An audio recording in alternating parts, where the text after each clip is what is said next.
ಇಷ್ಟು ಜನ ವಿದ್ಯಾರ್ಥಿಗಳು ನಿಮ್ಮ ಗುರುಗಳಿಗೆ ಯಾರಾದರೂ ನೀವು ನೋವು ಮಾಡಿದ್ದಿದ್ರೆ ಶಾಲೆ ಬಿಟ್ಟು ಹೋಗಬೇಕಿದ್ರೆ ಅವ್ರ ಹತ್ರ ಹೇಳಿ ಹೋಗಿ, ಮೇಡಮ್ ನಾನು ಅವತ್ತು ನಿಮ್ಗೆ ಹೀಗೆ ನೋವು ಮಾಡಿದ್ದೇನೆ ಮೇಡಮ್, ಸಾರಿ ಅಂತ ಅವ್ರಿಗೆ ಕಾಲ್ ಮುಟ್ಟಿ ನಮಸ್ಕಾರ ಮಾಡಿ ಹೊರಡಿ. ಬದುಕು ಚೆನ್ನಾಗಿರುತ್ತದೆ.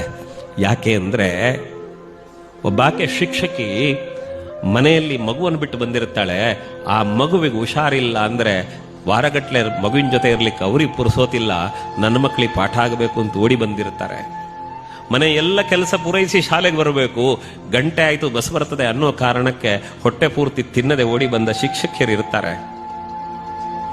ಎಲ್ಲ ತನ್ನ ಹೆಂಡತಿಗೆ ಹುಷಾರಿಲ್ಲ, ನಮ್ಮ ಅಪ್ಪನಿಗೆ ಹುಷಾರಿಲ್ಲ, ಅಪ್ಪ ಆಸ್ಪತ್ರೆಯಲ್ಲಿದ್ದಾರೆ, ಒಬ್ಬನೇ ಮಗ ಅಪ್ಪನನ್ನು ನೋಡ್ಕೊಳ್ಬೇಕು ಅನ್ನೋ ಒಬ್ಬ ಮಗ ನಿಮಗೆ ಶಿಕ್ಷಕನಾಗಿದ್ರೆ ಅಪ್ಪನನ್ನು ಆಸ್ಪತ್ರೆಯಲ್ಲಿ ಮಲಗಿಸಿ ನಿಮ್ಗೆ ಪಾಠ ಮಾಡಲಿಕ್ಕೆ ಅವರು ಶಾಲೆಗೆ ಓಡಿ ಬಂದಿರ್ತಾರೆ.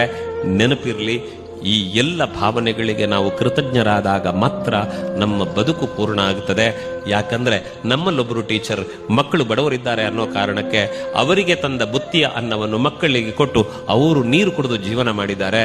ಅವರಲ್ಲಿರುವ 4 ಸೀರೆಗಳಲ್ಲಿ ಹರಿದು ಹೋದ ಬಟ್ಟೆ ಹಾಕೊಂಡು ಬಂದ ಮಕ್ಕಳಿದ್ದಾರೆ ಅನ್ನೋ ಕಾರಣಕ್ಕೆ 2 ಸೀರೆಯನ್ನು ತುಂಡು ಮಾಡಿ 4 ಮಕ್ಕಳಿಗೆ ಅಂಗಿ ಹೊಲಿಲಿಕ್ಕೆ ಕೊಟ್ಟು ತಾನು 2 ಸೀರೆಯನ್ನೇ ಉಪಯೋಗ ಮಾಡಿಕೊಂಡು ಜೀವನ ಮಾಡಿದ ಟೀಚರ್ ಇದ್ದಾರೆ.